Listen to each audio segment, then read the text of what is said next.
No, definitivamente nosotros permanentemente agradecidos de ustedes, autoridades, en este tema. El tema tan conocido, tan desconocido y tan escabroso como el consumo, los consumidores, la sociedad de consumo y los instrumentos legales con que contamos. Los instrumentos legales con que contamos los consumidores, entre nuestros derechos están no solamente la información, a ser representado, a ser resarcido y el derecho a reclamar. Y es muy importante, creo que ustedes nos acompañaron hace un par de años en otro foro que tuvimos sobre la tanta vigencia de esta jurisdicción, en donde estábamos analizando la ley 45 y la jurisdicción, ¿no? La parte judicial, los juzgados de comercio, que definitivamente hoy volvemos al tapete con algo parecido.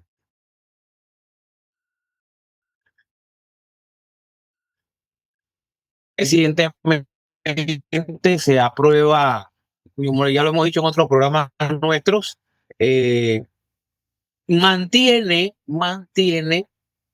elementos de reclamatorio, diríamos nosotros, en la parte procesal civil con lo que tenemos en la ley 45 de la parte reclamatoria de nosotros en base a la parte administrativa. Solo que ahora que es lo que vamos a conversar ahora con su sapiencia y su conocimiento, que instituciones como la acción colectiva de clase, como yo no digo colisionar, cómo empatamos, cómo trabaja una acción colectiva de clase con el nuevo Código Procesal Civil y así también otras acciones. De eso se trata la conversación que vamos a tener hoy con ustedes, con todos los presentes, agradecido también a todos los presentes. Creo que bienvenido de parte de la Unión Nacional de Consumidores y Usuarios de la República de Panamá, UNCUREPA. Este evento lo estamos realizando en el marco de los 32 años que ya tenemos como una ONG dedicada a la promoción y defensa de los derechos de los consumidores. Uncurepa fue reconocida oficialmente en nuestro país en el 21 de octubre de 1990. Entonces estamos hablando de 32 años que tenemos incansablemente, definitivamente, todos nosotros, lo que hemos estado en Uncurepa, ya fundadores de Uncurepa, algunos no están con nosotros, pero nos han dejado este legado. Y tenemos también la ayuda de personas como Grado Camargo, como Pizarro, como Oriel, que ha estado cerca de nosotros. Así que aquí con todos los que estamos, ¿qué tenemos? La agenda que tenemos, el licenciado Alan Castillo, estamos esperando al licenciado Fletcher. Hay un problema de comunicación, de transporte. Nosotros también nos costó un poco llegar aquí. Pero a ver cómo vamos, bueno, cómo desarrollaríamos el tema este. Definitivamente que usted nos va a contar qué hay en el Código Procesal Civil, qué hay en la parte administrativa, cómo lo podemos llevar, porque de lo que se trata es eso, que seamos efectivos en que se respeten los derechos del consumidor y que nosotros los consumidores tengamos la forma de reclamar y de ser resarcidos cuando en nuestros daños, cuando se vulneran nuestros derechos. Sobre todo que en esta sociedad de consumo regularmente, además de un daño moral, que es muy importante, hay un daño económico, se nos vulnera el bolsillo, es decir, se nos afecta el chenchen, para hacer un lenguaje más moderno. Los consumidores tenemos entonces que estar pendientes de eso y eventos como este que ya estamos comenzando. Bueno, ¿qué nos dicen ustedes, nuestros distinguidos invitados? En este aspecto, tenemos la parte del Código Procesal Civil nuevo aprobado, que tiene esto y esto y esto, y la parte acá de nosotros, la ley 45, la parte administrativa, porque es bueno que los que están con nosotros ahora y los que próximamente verán este programa desde ser grabado, estemos claros. Es decir, es muy fácil decir voy a demandar, voy a denunciar, voy a hacer, y a veces en el cuento de que nadie quiere o a nadie le gusta o nadie le interesa subir o bajar escaleras, es muy importante que sepamos que hay que subir y hay que bajar escaleras. En Panamá tenemos autoridades, tenemos leyes competentes, aunque no todavía tenemos el Código de Protección al Consumidor, pero tenemos leyes que nos amparan, disposiciones legales que nos amparan, y de eso entonces ya estamos comenzando con este conversatorio. Buenas noches a todos nuevamente. Agradecemos al magistrado Pizarro, Carlos Pizarro, al magistrado Camargo, al licenciado Oriel Domínguez, siempre acompañándonos en este tipo de actividades. Hace unos años nos tocó hacer otro sobre temas inmobiliarios, otro conversatorio. Ahora, pues, como ha indicado Pedro Acosta, un servidor, Alan Castillo, del Instituto Panameño de Derecho de Consumidores y Usuarios. Agradecemos la presencia de todos aquí. Sabemos por los chats también que nos acompañan colegas de otras provincias, así que creemos que el tema es muy interesante porque evidentemente la modernización de nuestro sistema procesal civil trae algunas connotaciones que a primera vista parecieran una cosa, pero realmente no se ha discutido ni se ha puesto en práctica. Entonces, consideramos muy pertinente y la idea esta de un CUREPA, también a través de la Fundación Panamá Académica, que nos apoyó un poco a organizar esto, lanzar este conversatorio para así poder exponer qué novedades se trae esto y en qué aspectos podría chocar o no la implementación del nuevo Código Procesal Civil con la Ley 45, tanto en el aspecto de la administración, procedimiento administrativo ante la CODECO, como a nivel judicial. Damos nuevamente la bienvenida a todos. Vamos a seguir agregando las personas que se nos sigan uniendo, pero ya arrancamos dando la palabra al licenciado Giovanni Fletcher. Buenas noches, licenciado. Sí, buenas noches a todos. ¿Me escuchan? Sí, perfectamente. Adelante. Adelante. Y les agradecemos de todo. Disculpando por la tardanza. Estábamos lamentablemente en una diligencia judicial en San Miguelito y es un problema llegar hasta acá, pero bueno, por suerte logramos arribar. Efectivamente, como decía el preludio, el amigo Pedro Acosta y el compañero Alan Castillo, es un privilegio para un CUREPA en este aniversario. En vísperas de este aniversario que ha pasado, tener la suerte de contar con personalidades del mundo judicial, académico, del mundo administrativo, como los magistrados Camargo, doctor Pizarro, el doctor Camargo, el compañero doctor Pizarro, el licenciado Oriel, que nos van a exponer dentro de su propia experiencia novicia, porque estamos hablando de los efectos jurídicos que tiene el nuevo Código Procesal Civil dentro del esquema de los procesos administrativos y o procesos judiciales reseñados con la ley 45. El tema no es fácil de principio, porque evidentemente nada nuevo viene con su propia lectura o su propio regla para armar. Este es un puzzle que evidentemente a la sazón del tiempo va a generar, como toda experiencia humana, conflicto, que esperemos nosotros dentro del perfil de la sapiencia de los expositores y la práctica judicial o administrativa que se da en el tiempo, se pueda ir reseñando. Es salida solo como preludio, antes de pasar la palabra al magistrado Camargo, luego al magistrado Pizarro, luego al compañero Oriel. Queremos añadir alguna idea más. Nosotros, como observadores de la barrera del mundo de consumidores, al confrontar o observar el Código Procesal Civil, la primera noción que nos viene a la luz por parte de este conversatorio es la reducción, la limitación que a los efectos se surte con respecto a la prueba de oficio.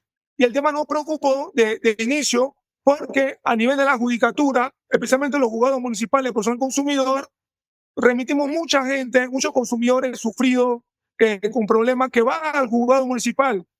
Hoy día todavía denominado séptimo juzgado municipal de protección al consumidor de comercio, a presentar demandas sin abogado, sin un libelo de demanda, por decir así. única modelo jurisdiccional en el sistema judicial panameño que permite todavía para que una persona natural, sin ser abogado, pueda presentar demanda ante la judicatura civil si se quiere. Esa judicatura de personal consumidor a ese nivel municipal, bajo el efecto de la ley 45, permitía que los jueces municipales, por decir un ejemplo, acogieran la demanda verbal, la transcribieran en un texto escrito y sanearan la suerte de falencia que, como lego, cualquier consumidor no experto en derecho, sin ser abogado, la presentase efectivamente para el efecto. Con el nuevo Código Procesal Civil, bajo la discusión que estamos planteando, la idea base que estamos planteando, se reduce, se limita casi o prácticamente a pruebas únicamente de índole pericial o de inspecciones judiciales, en algunos casos, la posibilidad de prueba de oficio por parte de juez de la causa de manera natural. Ese es un tema que preocupa. Igualmente llama la atención otro tipo de elementos, solamente como idea base, para pasar la palabra a los expositores. La idea de que desde el propio Código Penal Civil se comente finalmente elementos allegados al reconocimiento de la legitimación para actuar en la causa, asociaciones de consumidores en demanda de tipo colectiva.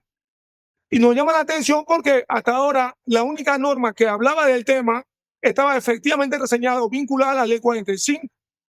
Pensamos de manera abierta que quizá la idea del legislador dentro del nuevo Código Procesal Civil fue integrar la llamada, los procesos no solamente colectivos, sino aquellos que tienen que ver con afectación de terceros no determinados, como puede ser el índole ambiental o otro tipo de ideas. Igualmente se surte toda una gama de condiciones o situaciones que normalmente en la jurisdicción de persona del consumidor, ley 45, por decir algo, se basaban fundamentalmente en su desarrollo en la ley 46, en el Código Judicial, como es el tratamiento de los incidentes. Hoy día, siguiendo el tratamiento que prevé el Código Penal Civil, convoca y llama que la discusión de los incidentes o discusiones interlocutorias de naturaleza incidental se debatan también en audiencia. La ley 45 no provee esa temática. Es más, da un tratamiento muy profano a la resolución de un incidente. Si se sumase dentro de la interpretación abierta y resolver los incidentes que se dan en muchas causas dentro de los juzgados de persona consumidor, tendríamos, más allá de la audiencia preliminar y la audiencia de fondo expresamente dispuesta en la ley 45 a favor del consumidor en la solución de su conflicto, una suerte de audiencia alterna más allá de la naturalmente dispuesta para la práctica de prueba, que evidentemente atrasarían o podrían tener un efecto retardante en la solución de estos conflictos. Esas son algunas ideas base que de manera mínima queríamos abordar como los efectos básicos de la ley, del Código Procesal Civil a la ley 45, a modo también de colofón de esta premisa, de esta interpretación preliminar, lo que surge ayer en las redes con un reglamento de audiencia virtuales, presenciales y demás, que hasta ahora la tabla de los jueces de persona consumidor no contábamos. Y la pregunta de fondo, si ese reglamento de audiencia también va a afectar los procedimientos de audiencia oral que naturalmente se sostienen dentro del proceso de protección al consumidor allende en la ley 45. No sé qué idea sobre respecto nos puede esbozar en un tiempo relativamente corto, de 12 a 15 minutos, el magistrado Camargo de respecto, para luego pasar la palabra al magistrado doctor Pizarro y que desde el punto de vista de la experiencia administrativa de la Codeco no hable también el compañero el licenciado Oriel Domínguez. El magistrado Camargo. Están censurados. No puede informar al respecto.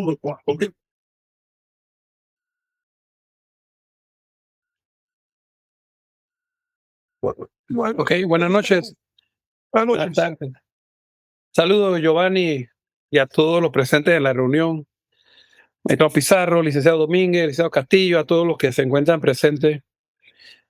Creo que la iniciativa que ha tomado Uncurepa es loable, es importante, sobre todo por la coyuntura que estamos viviendo con la implementación del nuevo Código Procesal Civil.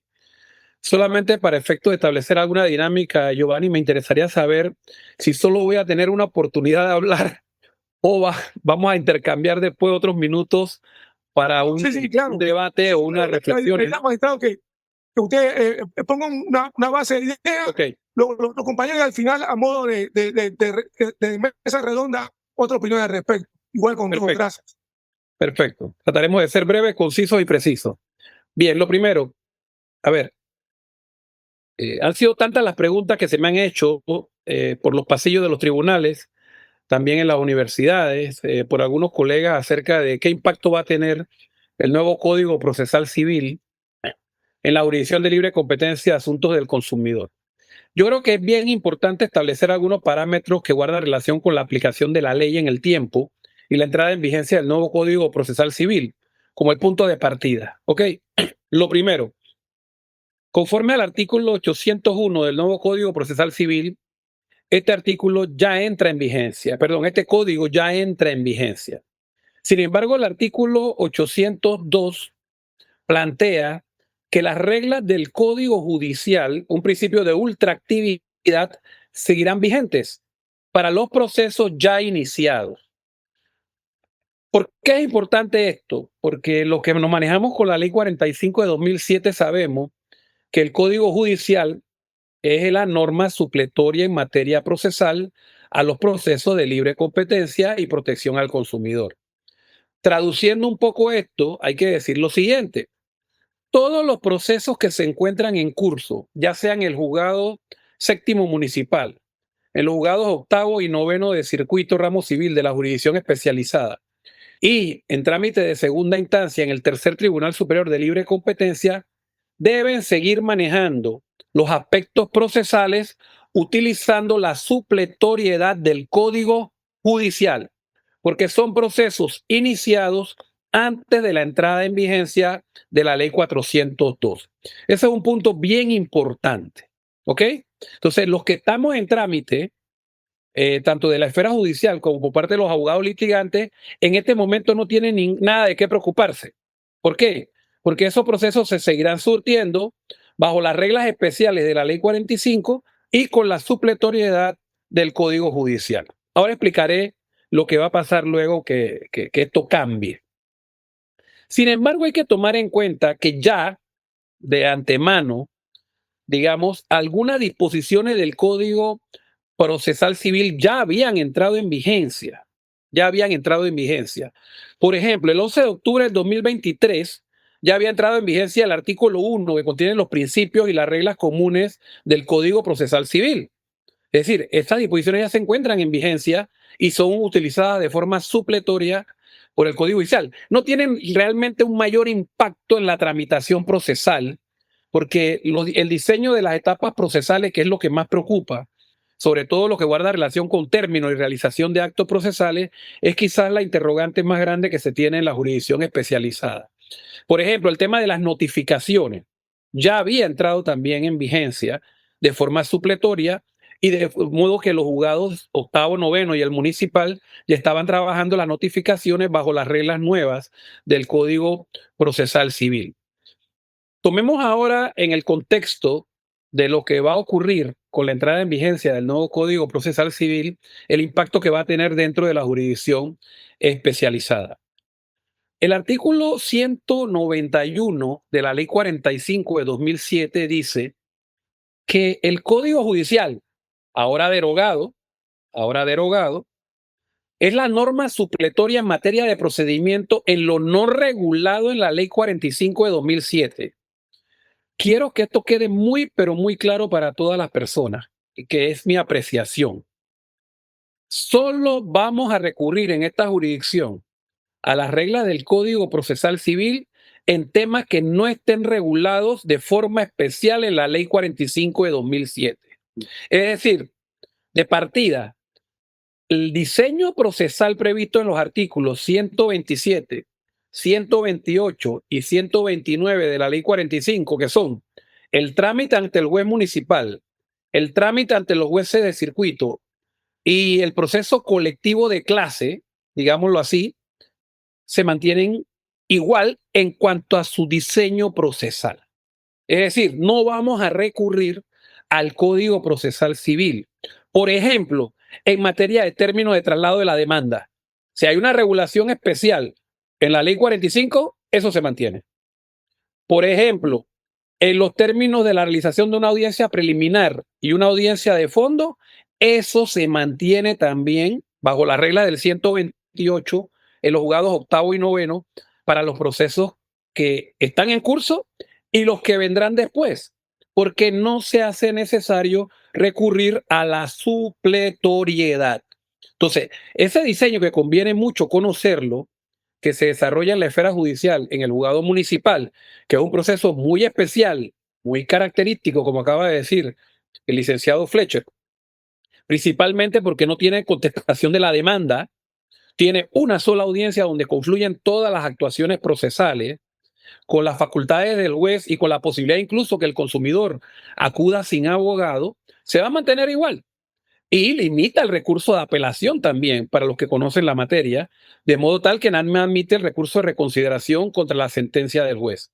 En el caso del proceso común que yo le llamo, que es el del artículo 128, que se aplica en defensa de la competencia y protección al consumidor, que se desarrolla dentro de este proceso, también se va a mantener el mismo término de traslado de los 10 días. Eso no va a cambiar.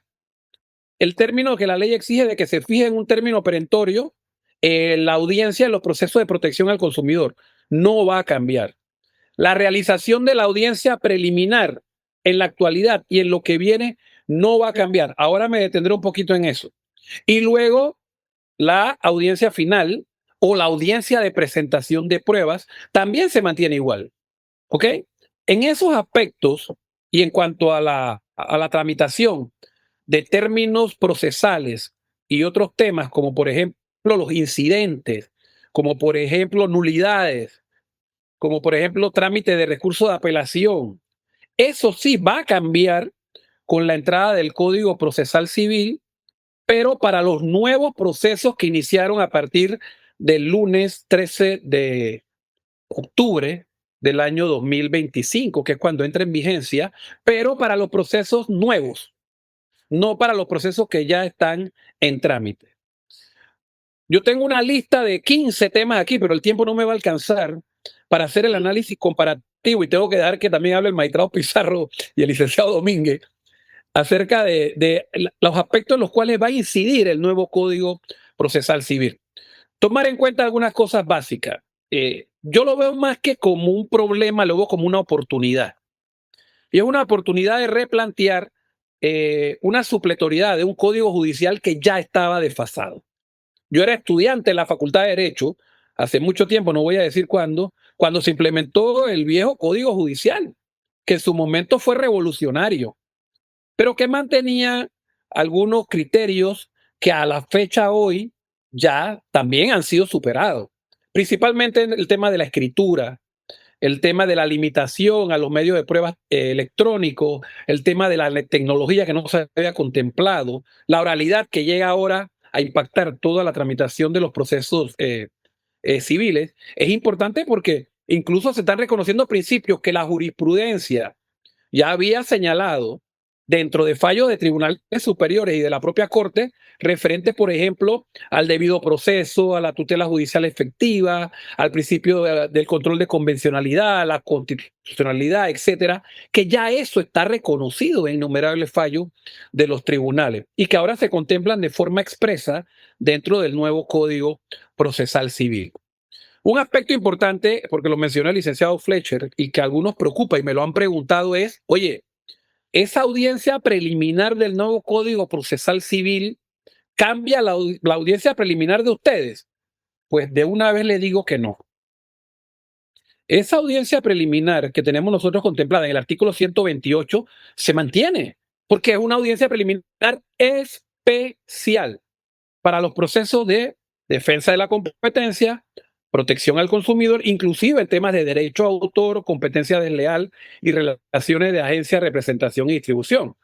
¿Y para qué esa audiencia preliminar? Es una audiencia copiada de la Ley 8 del 82, que es la ley de los procedimientos marítimos, que establece que esa audiencia es importante porque permite fijar los hechos del debate, permite limitar el número de peritos, permite fijar la fecha de la audiencia de pruebas, permite que las partes acepten hechos o documentos que hagan innecesaria la práctica de una prueba y también cualquier, así dice la norma, cualquier otro asunto que pueda contribuir hacer más expedito el trámite.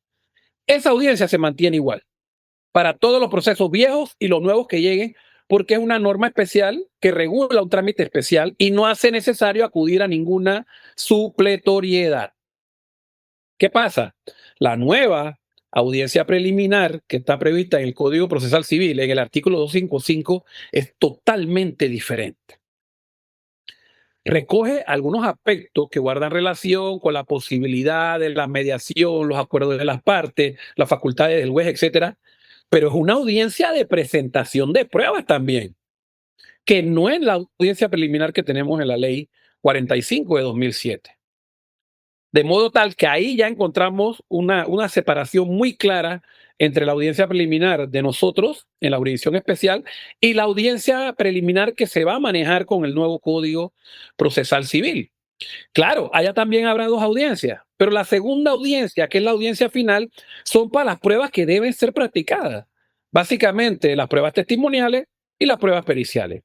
La de nosotros no. Para nosotros, la segunda audiencia, llamémosle de fondo, es la más importante del proceso. ¿Y por qué es la más importante del proceso? Porque es la audiencia de presentación y práctica de pruebas.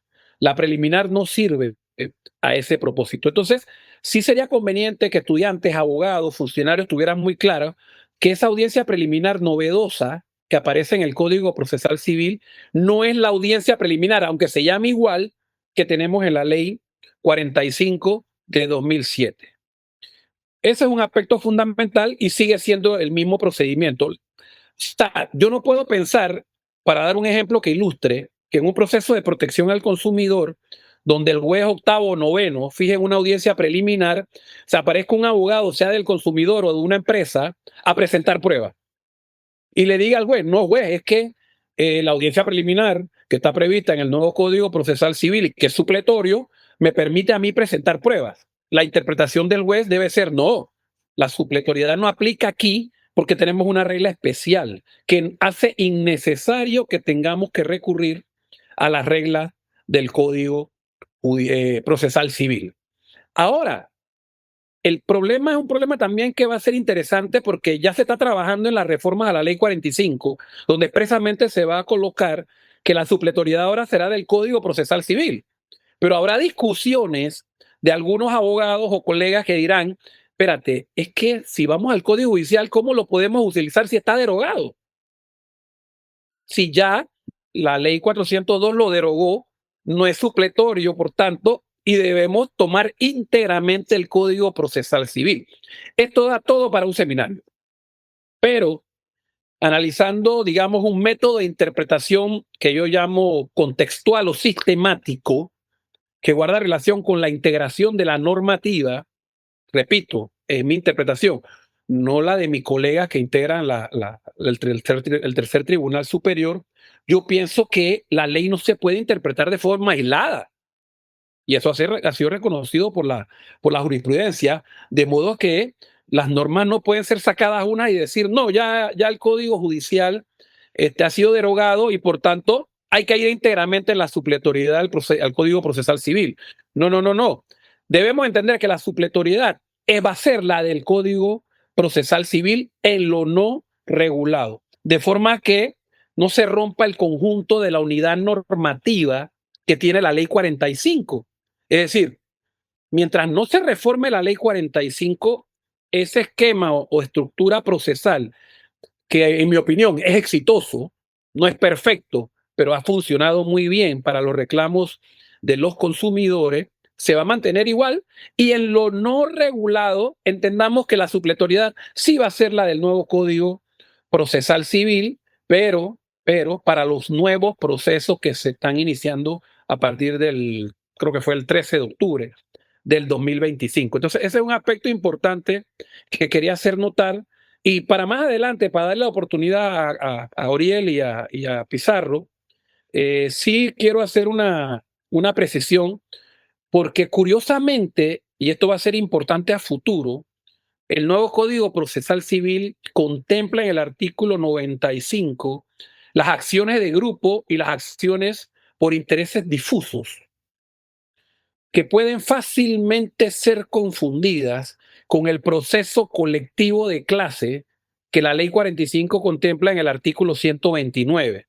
Pero yo creo que esto lo dejo para la segunda parte, para que podamos conversarlo, porque mucha gente confunde lo que son intereses de grupo colectivos o intereses difusos.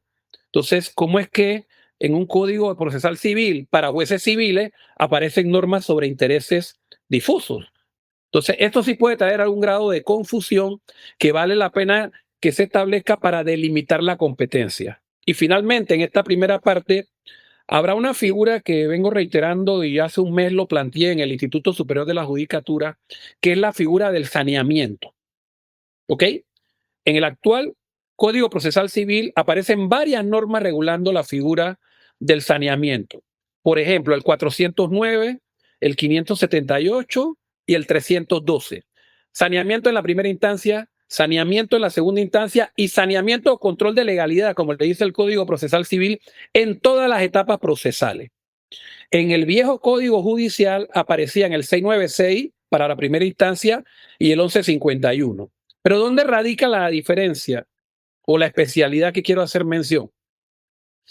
Los jueces civiles, y ya lo he planteado en algunos foros, que van a hacer admisiones de demanda con el nuevo Código Procesal Civil o inclusive al momento de la contestación o de la realización de la audiencia preliminar del nuevo código en materia civil, tienen que tener conocimiento de la Ley 45, específicamente de las normas, por ejemplo, de protección al consumidor, para que sepan inmediatamente detectar si estamos en presencia de una relación de consumo entre un consumidor y un proveedor y no se someta a las reglas del Código Procesal Civil y luego se ocurra o se produzca una nulidad, sino que inmediatamente puedan inhibirse del conocimiento con la figura del saneamiento y enviar ese proceso a la jurisdicción especializada de libre competencia y asuntos del consumidor para efecto de que el sistema pueda responder a las necesidades que tienen los consumidores y los usuarios y conozcan el proceso al que la doctrina llama el juez natural,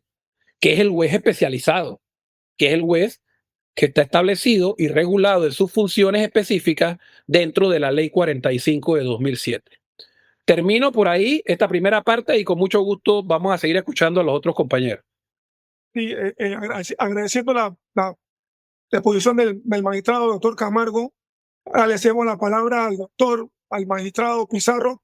Magistrado Pizarro, que tiene un elemento especial, porque ha fungido en su momento como magistrado en el tercer tribunal y también hoy día ejerce funciones naturales en el primer tribunal superior. Por tanto, un magistrado que tiene una experiencia vasta, capaz quizás de interpretar de un lado y de otro esos posibles choques o esa posible dicotomía que pudieran darse teóricamente por la afectación, por la implementación del Código Penal Civil dentro del espacio de la Ley 45. Así que es un honor escuchar la opinión que en este contexto nos puede prestar el magistrado Pizarro. Por favor, magistrado, el micrófono. Muy buenas noches.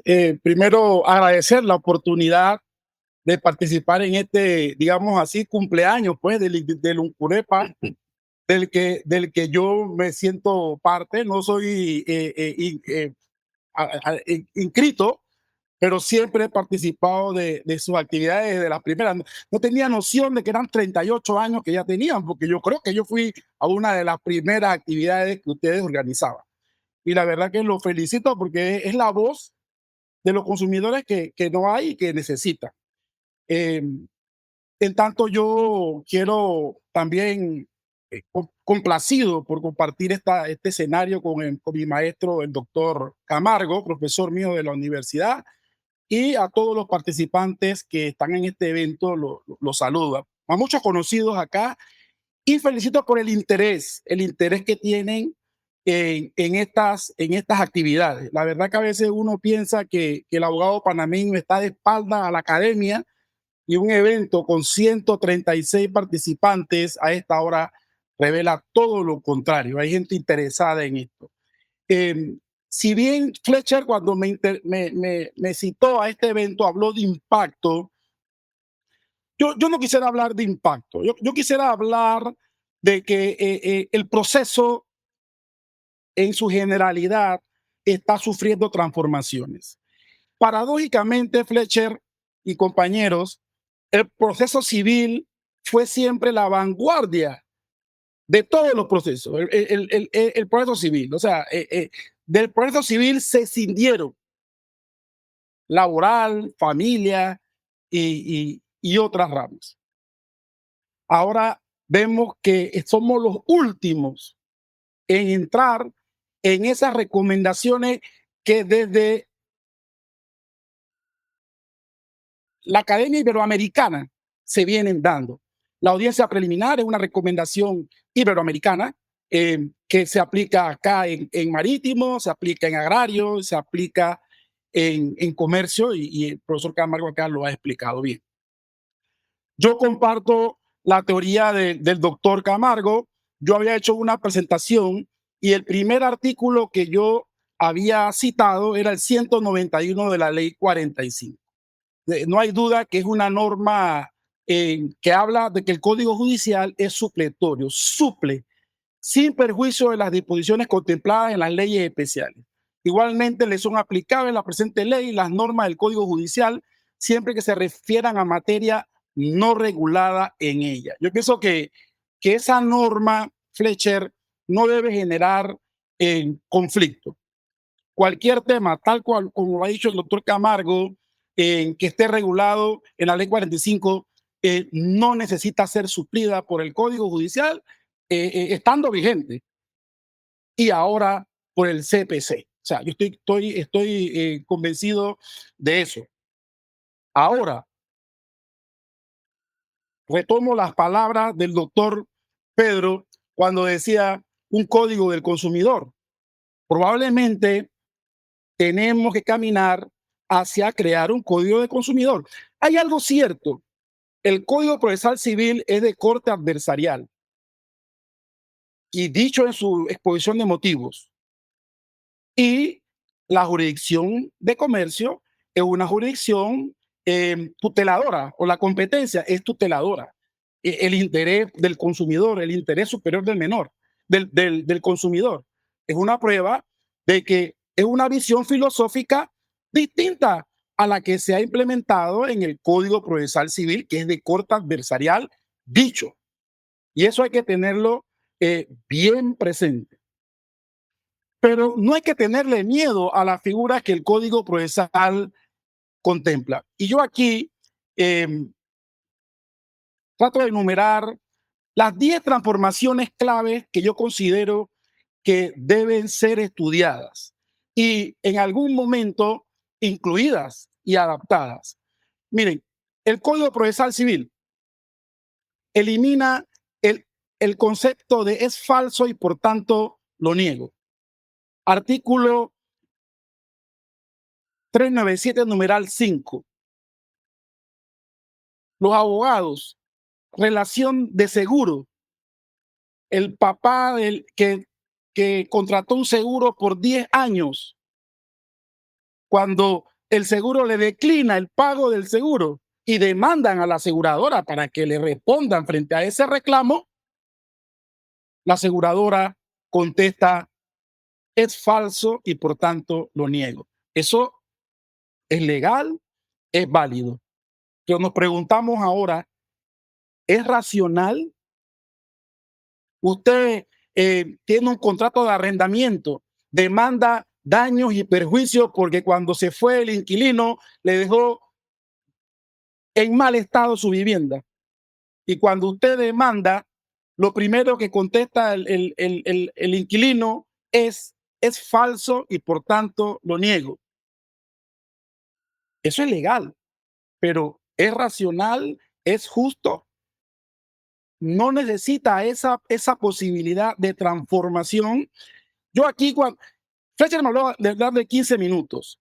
Yo generalmente hablo esta charla como en una hora y cito a Tarufo cuando define que el proceso debe ser justo, racional. Y recuerdo cuando Pedro Barzallo nos contaba, o en charlas, él nunca me dio clase, pero en charlas nos contaba que el abogado andaba con 2 testigos en el carro. Vivía en San Miguelito, iba a a Veragua y allá ganaba una prescripción con sus 2 testigos. Eso era válido, eso era legal, porque 2 testigos hacían plena prueba. Ya hoy, 2 testigos, si no hay un efecto de racionalidad, de valoración, no convencen a un juez, como en aquella época. Por eso yo abrazo estas reformas y tenía aquí 10 transformaciones. Las voy a mencionar rápidamente para después ver, la podemos debatir.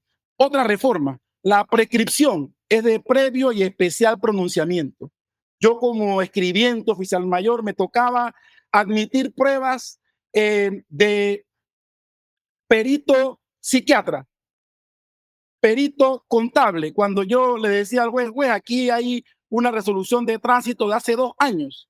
Y me decía el juez, pero Pizarro, tengo que esperar hasta la sentencia para decidir la prescripción. Eso era cruel, eso era cruel. Pero además, la parte demandada podía alegar la prescripción en los recursos. Ya después que usted había hecho todo un gasto probatorio y de perito. Y yo hoy, cuando veo esta reforma, digo, esto es racional.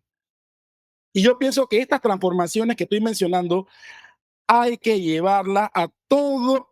Yo pienso que va a llegar el momento, como en Colombia, de tener un código general del proceso y entre todas las jurisdicciones sacar lo que conviene al usuario. Porque al final lo que manda la Constitución es el reconocimiento de los derechos sustantivos. Por años hemos estado engarzados en el procesalismo. Yo mismo como escribiente en las demandas, buscando el error de la dirección para mandarla a corregir. Ya después uno maduro, ya después, cuando me llegaba mi escribiente así, estilo Pizarro, error en la denominación, yo le decía, admítala, admítala. Tutela judicial efectiva, vamos a admitirla. Ya si la demandado contesta y alega que hay un error, entonces lo vemos. Pero ya la visión del derecho sustantivo ha impregnado. Yo pienso que estas reformas, como lo decía el profesor Camargo, la reiteración del saneamiento, hay más de 3, 4 normas y de verificar la legalidad, que pareciera excesivo el saneamiento, pero es producto de la experiencia que vivíamos. ¿Cuántas sentencias se dictaban de falta de legitimación activa? ¿Y por qué? Déjenme decirle. ¿Qué pasaba? El escribiente admitía la demanda.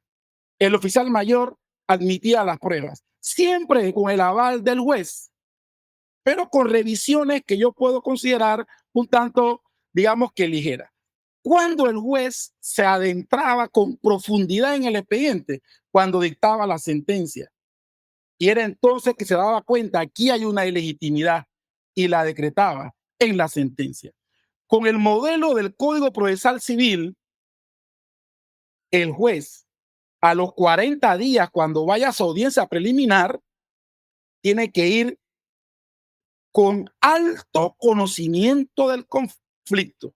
Tiene que leerse la demanda, tiene que leerse la contestación, tiene que tener un resumen, porque en la audiencia preliminar cabe la posibilidad de que esa se convierta en final, en un juicio ejecutivo, en donde ya el debate es más reducido.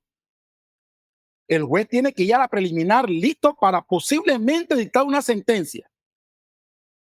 Ya si no hay pruebas testimoniales, si no hay periciales, o incluso si el juez en ese momento decide que las niega las pruebas testimoniales y periciales, pues considera que los elementos probatorios y el debate están suficientemente ilustrados, pudiese negar las pruebas y pudiese dictar una sentencia y decir, aleguen.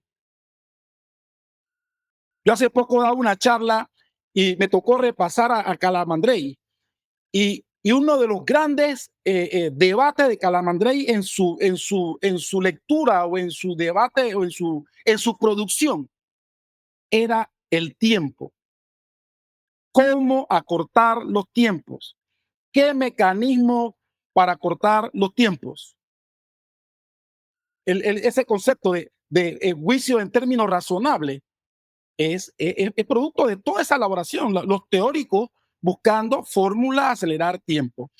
Y los entendidos han hablado de que la oralidad es la mejor fórmula. De hecho, la justicia de comercio de consumidor en nuestro país está bien vista y funciona. Así que yo pienso que es posible que se logren estas ventajas. Carga dinámica de la prueba 411, una figura que había sido desarrollada en Argentina y que tenía un desarrollo doctrinal, ahora la tenemos. Hay unos que la critican, que tiene poco uso en Colombia, pero yo digo, antes estaba en jurisprudencia, ahora está en norma. Tocará a los locales estudiar la figura, buscar los límites, escribir sobre ello y ofrecérselo a los jueces como mecanismo de agilización. Oiga, es una herramienta, es una herramienta. En un examen, en un proceso de responsabilidad médica, ahí me tocó ver un caso de un muchacho de 25 años que se fue a hacer una operación maxilofacial y murió. 25 años, sin ninguna patología, ingeniero, se fue a hacer un examen para verse más guapo, pues, y muere. Los padres no tienen forma, no podían ni siquiera pedir el examen, el expediente clínico. Hoy por hoy, usted, artículo 485, va a poder pedir sin intervención judicial una prueba de informe a la parte. Sin discovery todavía, una prueba de informe. Artículo 485. Fletcher y participantes, colegas, el artículo 485 es tremenda herramienta, digamos, probatoria y procesal que da un giro. Ya se usaba en materia penal, que usted le va a poder pedir, ojo, y si el centro médico no le quiere dar el expediente clínico a través del 485, usted se lo va a informar al juez. Todas esas conductas de las partes de poca colaboración, los jueces y en los seminarios lo hablaban, los jueces van a tener que ponderar esas actitudes.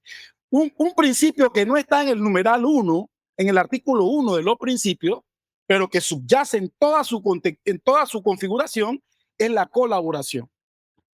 Y aquí entonces viene el discovery. Y yo no sé si lo de comercio y lo de marítimo han revisado nuestro discovery, pero cuidado que es mejor que el que ya está en marítimo y que el que tiene en comercio. Y deberíamos abrir el compás. Yo, como parte del mercado comercial, yo estaría buscando la fórmula legal para introducir esta reforma full en el sistema de comercio. Y nuestro cerebro, desde nuestro subconsciente, nos lleva a la resistencia. Un ejemplo práctico, no jurídico, pero de vida. Cuando usted agarra un carro automático y al día siguiente quiere manejar un carro de cambio, su subconsciente lo va a llevar a usar el modo operandi del carro anterior. A mí me ha pasado que el carro, voy en el carro automático y freno y no me acuerdo que hay que meter el clutch. O al revés, meto clutch si es un carro automático. Nuestro subconsciente, el cerebro, dicen los entendidos. Yo no soy psicólogo, pero últimamente me he estado leyendo el tema de los sesgos. Es muy, a los abogados del grupo los invito a estudiar el tema de los sesgos. Es bien interesante cómo el cerebro nos hace malas pasadas, porque el cerebro está diseñado para sobrevivir, para la zona de confort. Yo, si me pregunto un artículo del CPC, tengo que buscarlo. Del Código Judicial, yo sé que 1131 es apelación, 7 y pico es impedimentos, desacato. O sea, hay normas que me vienen automáticamente al cerebro. pero con el Código Procesal Civil no. Tengo que volver a buscar la norma, las apunto, porque es un proceso de reaprendizaje. Y para reaprender hay que desaprender. Y eso es lo que nuestros jueces tienen que hacer. Y quiero terminar esto para darle oportunidad a otro compañero que también hable. Es que el derecho, el concepto de proceso, pasa hoy por una redefinición. Y yo sé que ustedes estarán de acuerdo conmigo. Incluso en nuestro vivir, el partido de fútbol, la revisión vía sistemas tecnológicos de la decisión del juez. ¿A qué cree que se debe? Se debe a racionalidad. Y siempre lo uso de ejemplo, porque antes en un partido de fútbol 10,000 personas habían visto gol y el árbitro no. Y eso parecía injusto, ¿verdad? Ahora tenemos una revisión tecnológica. Y eso mismo es, miren, hay Jordi Nieva Fenol, búsquenlo en internet, está hablando de eliminar la carga de la prueba. Dice que ya eso es un atavismo del proceso tarifario. Para Jordi Nieva Fenol pareciera que la única prueba que va a valer es la prueba científica. Paradójicamente, él sí está de acuerdo con el Discovery como medio de prueba, fuente de prueba. No me acuerdo la distinción que él hace como instrumento que él sí acepta y que critica la prueba de incluso de oficio. Yo, la verdad que los documentos privados, otro elemento y las medidas cautelares para terminar. Los documentos privados. Todos en nuestras casas sabemos cuál es la contextura de un recibo de luz, de un recibo de agua. Y un juez no puede valorar la copia de un recibo de luz en civil, un recibo de agua. Me tocó ver un proceso de prescripción adquisitiva en donde la demandante, su prueba madre, era un recibo de luz que decía en qué año había llegado a ese lugar para instalar su luz en el terreno que quería prescribir. Pero el documento era copia. Había que mandar a pedir un reconocimiento, no sé cuántos ítems había que cumplir para darle valor a ese documento, y al final el caso se pierde o se niega en función de que ese documento no tiene valor. Bueno, el nuevo código le da valor a todos los documentos, tal como pasa en Colombia, tal como pasa en España, salvo la tacha de falsedad. Cualquier documento que usted considere que es falso, usted va a tener el compás para abrirlo a acreditación.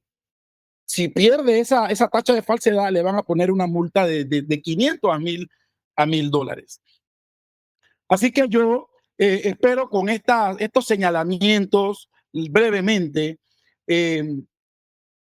poder colaborar en abrir el compás a estas nuevas figuras, a este cambio de paradigma, a esta transformación que yo pienso que deben llegar a todas las competencias, a todas las jurisdicciones, porque la verdad que me parece positiva. Yo acabo de resolver con mi sala un caso en donde la fuente de la condena es la convencionalidad. En materia laboral o en materia civil, las prestaciones laborales del servidor público, mi siga, yo, servidor público, muero, mi liquidación en el órgano judicial puede ser $50,000, pero si yo me enamoro y me consigo una colombiana de 25 años como conviviente, esa herencia de $50,000 de mi liquidación como funcionario judicial va a mi conviviente. Hay una norma que lo dice, o a mis hijos menores. Pero ¿qué pasa si tú tienes una hija enferma? En este caso era un muchacho con cáncer. Y a través de la convencionalidad, de la vulnerabilidad y del principio del artículo 1 actualmente vigente, se le reconoció a ese hijo que era mayor de edad, pero que estaba enfermo, el derecho a percibir junto con la conviviente del funcionario que había muerto parte de esa herencia. Y esto yo pienso que eleva nuestra calidad de justicia y que debe llegar a todos los conflictos. Decía el doctor Pedro sobre conflictos. El derecho hay que verlo como paz. Y por eso empecé hablando del concepto de derecho procesal y el concepto de derecho, del derecho en general. Hay que verlo como instrumento de paz. De hecho, una de las fuentes del órgano judicial es procurar la paz de los asociados. Y a veces la interpretación debe ir orientada cuando en mi tribunal la solución y legitimación o cualquier solución, yo siento que no define el problema de raíz, yo observo, tratando siempre de buscar la solución que resuelva lo mejor posible y de fondo el conflicto. Con esto termino esperando una segunda ronda si se da la posibilidad y esperando que el otro compañero participe. Muchas gracias a este momento. Y agradeciendo las palabras del magistrado Pizarro, nos surgen muchas ideas, igual que con la expresión previa del doctor Camargo. Solamente a modo anecdótico, el artículo 171 de la ley 45 permite aseguramiento de pruebas sin caución. Es una ventaja que de pronto en algún momento habrá que explorar dentro de cierta temática de índole también social aplicable al Código Procesal Civil en alguna forma. Igual, también a modo de anécdota, cuando se discutía a nivel de la Asamblea del Código Procesal Civil y por alguna parte se nos permitió por parte de PADECU, asociación vinculada filial de Oncurepa, opinar al respecto, nosotros hicimos el reto de que se copiara el Código Procesal Civil de lo que cita el literal, el numeral 6 del artículo 129 de la ley 45, que recrea como carga para admisión de demandas colectivas de clase que la demanda cumpla con los requisitos de ley, que esté debidamente conformada y que no sea manifiestamente inconducente, temerario o carente de fundamento legal y que tenga un fin objetivo. Imaginemos todo que finalmente se hubiese copiado el Código Procesal Civil de esa obligatoriedad que la ley 45 prevé en materia colectiva de clase. ¿Cuántas demandas pasarían a modo de anécdota o de comentario pasarían el primer tamido, el primer esfuerzo? Dicho eso, queremos convocar también como exponente al licenciado Oriel Domínguez. Él tiene una amplia experiencia en su momento administrativa dentro de Acodeco. Acodeco hay una preocupación profunda en Acodeco de qué hacen allá ahora con la extinción, entre comillas, del Código Judicial, porque la ley 45 dentro del proceso administrativo de Acodeco reseña directamente al Código Judicial como norma supletoria. No sé qué idea respecto del procedimiento de Acodeco nos va a pasar su experiencia el amigo el licenciado Oriel Domínguez. Oriel. Gracias, Giovanni. Buenas noches a todos, al magistrado Luis Camargo, al magistrado Carlos Pizarro, que no tengo el gusto de conocerle personalmente, pero pues me ha agradado mucho las dos exposiciones. Creo y coincido de que este tema da para mínimo 1 hora cada expositor, ¿no? Voy a ser breve. Me toca hablar sobre lo que son los procedimientos administrativos en materia de consumidor. Partamos de que el, el órgano ejecutivo, en virtud del artículo 2 de la Constitución, puede administrar justicia. Y eso es lo que hace a través de la ley 45 de 2007, la ley de protección al consumidor. Inicialmente fue la ley 29, 1 de febrero de 1996. Ahí solamente se establecía el proceso de conciliación. Posteriormente vino un proceso que sería el segundo proceso de protección al consumidor, proceso administrativo, que es el proceso de decisión de queja. Entiendo, más o menos, no recuerdo, en el 18-19 se le otorgó a prevención la competencia a la Acodeco para poder resolver las quejas que presenten los consumidores hasta $5,000 en materia de protección al consumidor. y se extendió a $30,000 en los casos de vehículos a motor. Así que la competencia de la Codeco en ese momento, cuando surgió esa modificación, pues eh, se estableció como una especie de un tribunal, ¿no? Que iba a abarcar muchas demandas, porque quizás el volumen de la compra de autos está por debajo de $30,000 y iba a estar a previsión con el órgano judicial. ¿Qué ocurre en este proceso o qué ocurría? Esto está definido en el artículo 115 en adelante de la ley 45 de 2007. Establece una fase de admisión, de inicio de la investigación, de notificación, de citación, de audiencia y finalmente pues de decisión.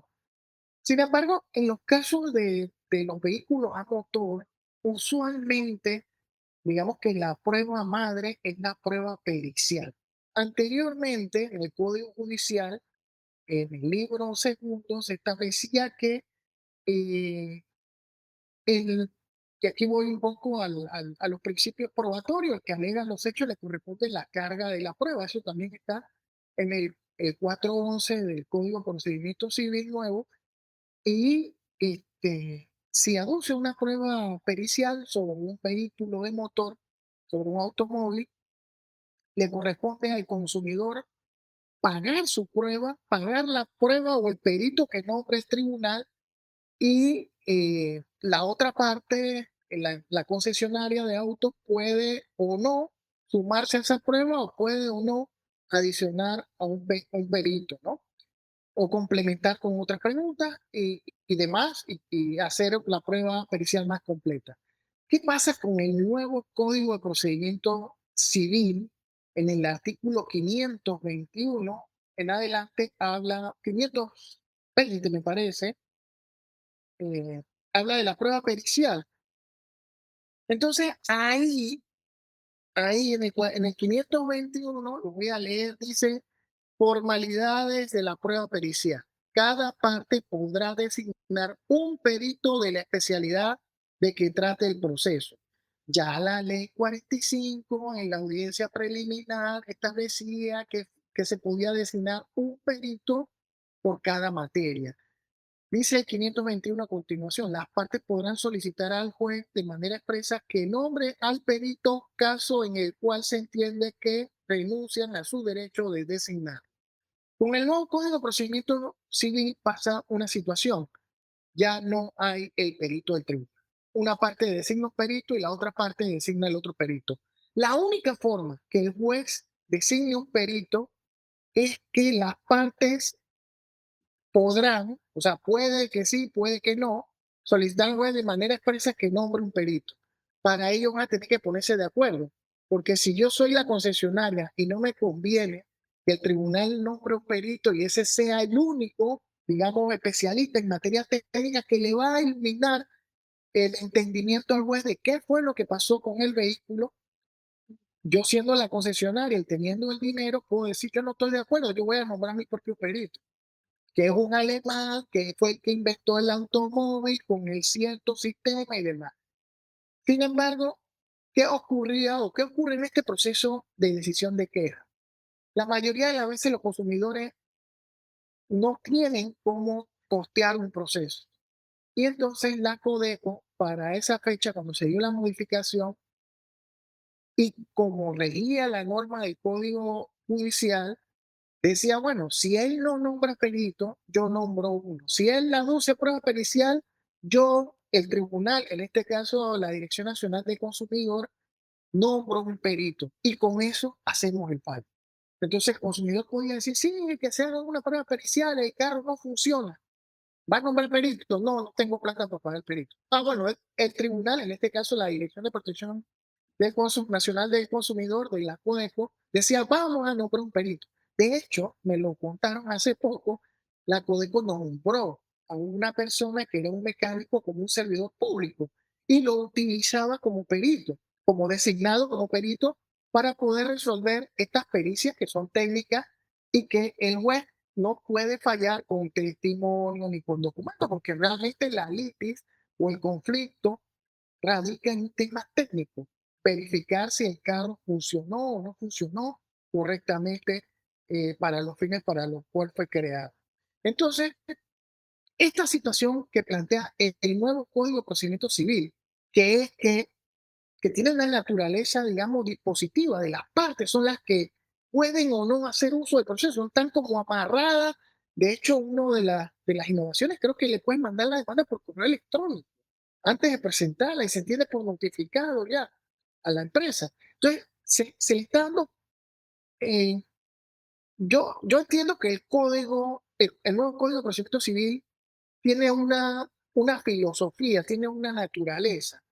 Sin embargo, en las materias o en los derechos sociales, como el derecho de familia, el derecho laboral y el derecho de protección al consumidor, muchas veces estas normas, que pueden ser normas de procedimiento entre iguales, no terminan siendo lo suficientemente efectivas. Y aquí va a pasar una situación muy particular en el proceso administrativo de decisión de queja, donde ya la Dirección Nacional de Protección al Consumidor no podrá, en aquellas demandas de vehículos de motor por debajo de $30,000, no podrá designar ningún perito. Y si la parte no tiene los fondos, no va a poder ir ni al proceso jurisdiccional ni al proceso administrativo en la Codeco para poder decidir. Entonces, la pregunta es, ¿cómo ¿cómo, qué va a pasar con esas demandas? Obviamente todo tiene un costo, la justicia es gratuita, pero lo que es gratuita son los jueces, la administración de la justicia. Pero para probar tu pretensión, tú necesitas invertir dinero. Y muchas veces, y me da mucha, no sé cómo llamarlo, me lo llamo a la reflexión, que a veces es difícil conseguir un mecánico. Y dada la tecnología que hoy tienen los vehículos, es muy difícil conseguir un perito mecánico idóneo para determinado vehículo. Prácticamente es la empresa que lo fabrica la que sabe lo que le pasa al vehículo. El consumidor no tiene esa información, tampoco tiene acceso para obtenerla y por ende su protección se ve disminuida. Entonces, muy moderno, muy adversarial el Código de Procedimiento Civil, pero en una situación de desventaja, de desequilibrio, esa aplicación supletoria posiblemente no vaya a cumplir esa finalidad de esa justicia, digamos, completa, que busca la verdad.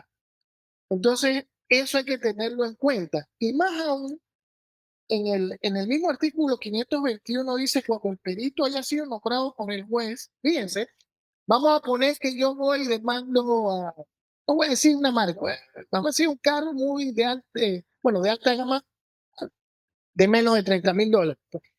Y nos pusimos de acuerdo para que el juez determine, en este caso la Dirección Nacional de Protección al Consumidor, determine al perito.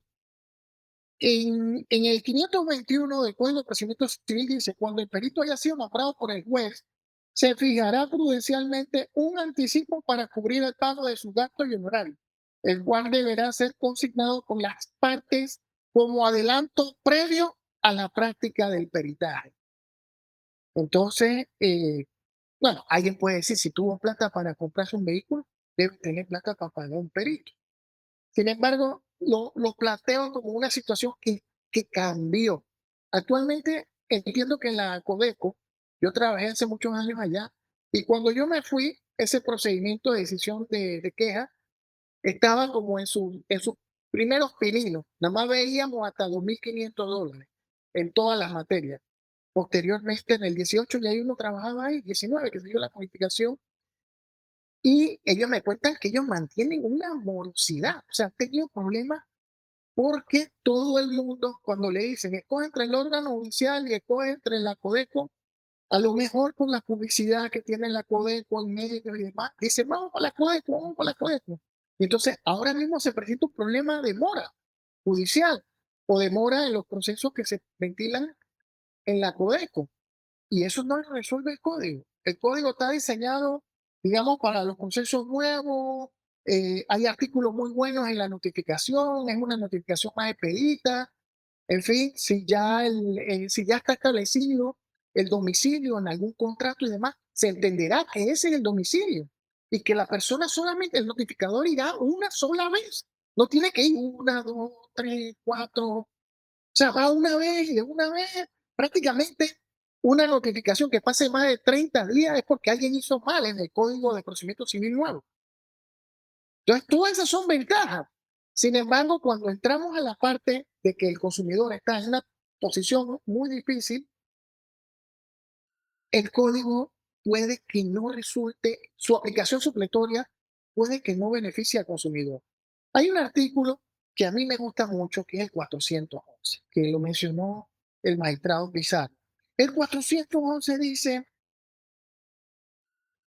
carga de la prueba. Incumbe a las partes probar el supuesto de hecho de las normas que consagran el efecto jurídico que ellas persiguen.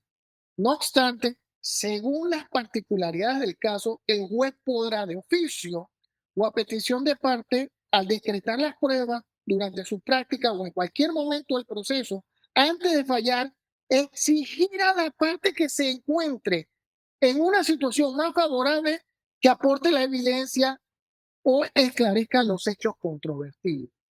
¿Qué pasa en la mayoría de los procesos de protección al consumidor?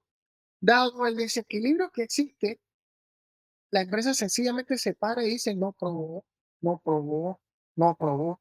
Pero si hay una inversión de la carga de la prueba, si hay una carga de la prueba dinámica, donde el juez o el que decide, en este caso la CODE por primera instancia en la Dirección Nacional del Consumidor, puede decirle a la concesionaria: entrégame el historial, bájeme el historial. Ahora, fíjense lo que pasa hoy en día. Yo tengo un cliente o tuve un cliente que compró una marca de, de alta gama. Cuando le digo: oye, dame el historial de entrada del vehículo para estudiar tu caso, para ver si hay una demanda, si no hay una demanda. Y me dicen que no, Oriel, hay que meterse a una página y entonces meter como un password, como si fuera como que estuvieras entrando a tu banca en línea, para poder ver el historial de tu vehículo. Entonces, inicialmente, cuando empezó esta jurisdicción, cometían los errores y ponían de que el carro hace ruido, no sé qué, y todo eso servía. Después decían: el consumidor dice que el carro explotó, pero no vimos rastro de carbón ni que. Y en efecto explotó, pero ponía: el consumidor dice. Entonces, todavía tenías que probar que en efecto el carro explotó en llamas. Entonces, si ahora el 411 del nuevo Código de Procedimiento Civil lo puedo aplicar supletoriamente, y yo como juez o como la persona que tengo que tomar una decisión, le puedo decir a la contraparte: envíeme el historial del vehículo, envíeme las indicaciones, envíeme si ese carro ha sido objeto de un llamamiento, de un recall. Entonces, estamos hablando de que posiblemente podamos equilibrar la situación del consumidor que busca hacer valer sus derechos. Y finalmente voy a cerrar con el artículo 414 del Código de Procedimiento Civil, que me parece que viene a ayudar bastante. Me refiero a la prueba electrónica. La prueba electrónica es la información que sirve para adquirir convencimiento de la certeza de una pretensión alegada por alguna de las partes, indistintamente del tipo de dispositivo y la tecnología utilizada para su creación o fijación, la cual puede encontrarse contenida en medio físico o lógico de almacenamiento de información. La prueba electrónica se fundamenta en principios de objetividad, autenticidad, conservación, legalidad, idoneidad, integridad, documentación y neutralidad electrónica. ¿Qué pasaba? Ahora todo se da por chat. Yo tengo que llevar un perito al juez y decirle: hey, vamos a bajar del teléfono del consumidor el historial del WhatsApp donde él hablaba con el jefe de taller, y baja la conversación, y entonces se hace una inspección al teléfono del consumidor para que se verifique la autenticidad de los chats. Sin embargo, aquí la prueba electrónica me dice que siempre y cuando, voy a resumirlo, que pueda yo demostrar la autenticidad y certificar que en efecto esa información no ha sido alterada o manipulada, esa prueba es válida. Entonces, antes tú ibas con un USB y que no, eso no sirve. No, que eso no sé qué. Que ibas como mencionó el magistrado Pizarro, la copia simple ahora con el Código de Procedimiento Civil tiene que ser valorada. No puede ser desechada. El que copia simple, ni la veo. Que cállate, no, tienes que verla en conjunto con las otras pruebas. Tienes que hacer uso de la sana crítica al momento de interpretar. Y eso beneficia al consumidor. Entonces, la implementación, por lo menos en el proceso administrativo de decisión de queja, siento que sí beneficia, pero en alguna medida, en el tema del peritaje, sí vamos a tener que buscar algún tipo de reforma para evitar de que esa posibilidad pueda ser adoptada por la misma autoridad y decir, yo decido que el peritaje se pague parte y parte y yo lo nombro. O sea, que no sea una disposición de las partes, sino que en los casos por lo menos de 30.000 hacia abajo, la autoridad pueda designar un perito. También me comentaban que a veces utilizaban peritos eh, de otras entidades públicas como una colaboración. Por ejemplo, la Universidad de Panamá tiene un laboratorio. Entonces, cuando viene una persona con una casa, bueno, ya las casas no valen $30.000, pero por ejemplo, un lugar municipal, una casa de interés social. Entonces, ¿quién le va a decir a una persona que tuvo que ir a pedir un subsidio al Ministerio de Vivienda que ahora tiene que pagar un perito de $5.000 para demostrar que la casa está mal construida y que eso bloque y que no tiene viga de amarre? O sea, le estamos cerrando la posibilidad a una persona que ha sido afectada en su derecho de obtener justicia. Entonces, tenemos que ponderar que esa aplicación supletoria está entre iguales, no entre desiguales. Y si hay que añadir algunas cosas o modificar en la ley 45 para que los procesos no se paralicen o que los procesos no sean ilusorios, entonces tendríamos que hacerlo. La tecnología va avanzando. Ya los carros no son como antes. Ya otra vez estaba con un amigo, le abrí la tapa y que, hey, oye, ¿dónde está la cosa de aceite? Yo no sé, está todo sellado. Los carros vienen sellados, no se ve nada. Entonces, ¿quién abre eso? ¿Quién toca eso? ¿Quién sabe sobre eso? Obviamente de 30.000 para abajo son carros más sencillos, pero le estoy diciendo la dificultad que enfrenta un consumidor hoy en día para poder mostrar que adquirió un vehículo que tiene problemas o que tiene derecho a que le cambien el vehículo o que le devuelvan la suma de dinero.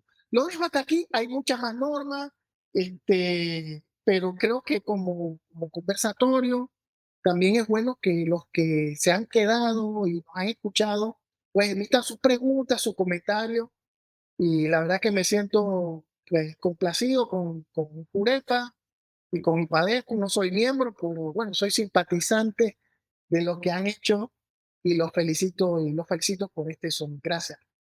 Agradeciendo la exposición del amigo Oriel, solo también queremos dejar modo anécdota que Jurepa y Padecu hemos presentado el anteproyecto de ley 2291 por el cual se genera una propuesta de reforma integral a la ley 45.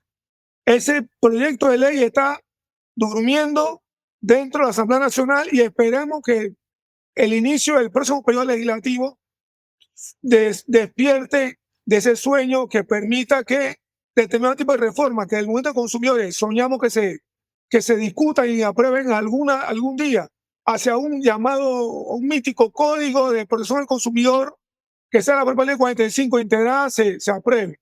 Dicho eso, queremos hacer una segunda y última ronda, invitando a los opositores a que por el espacio de pronto 5 minutos hagan una reflexión final al respecto, comenzando con el magistrado Camargo, por favor.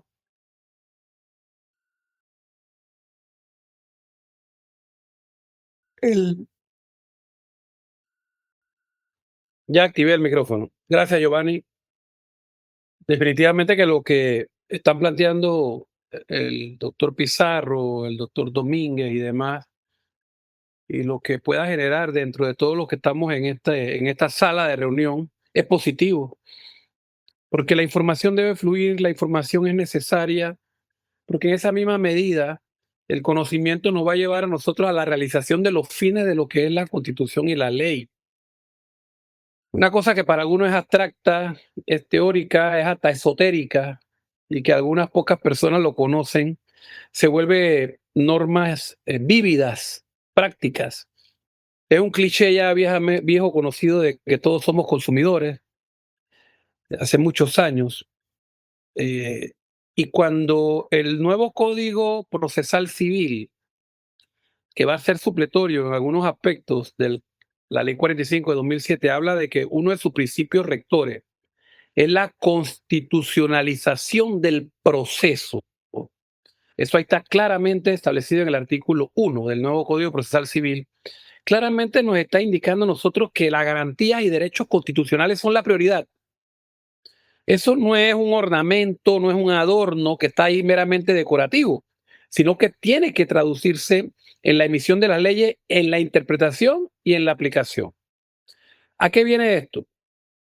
Cuando uno menciona reiteradamente en cualquier foro lo que dice el artículo 49 de la Constitución, mucha gente se sorprende, porque del año 2004, a través del Acto Legislativo 1 del 2004, se introduce el artículo 49 de la Constitución que establece los derechos de los consumidores y que dice que todos tenemos derecho a tener bienes y servicios de calidad.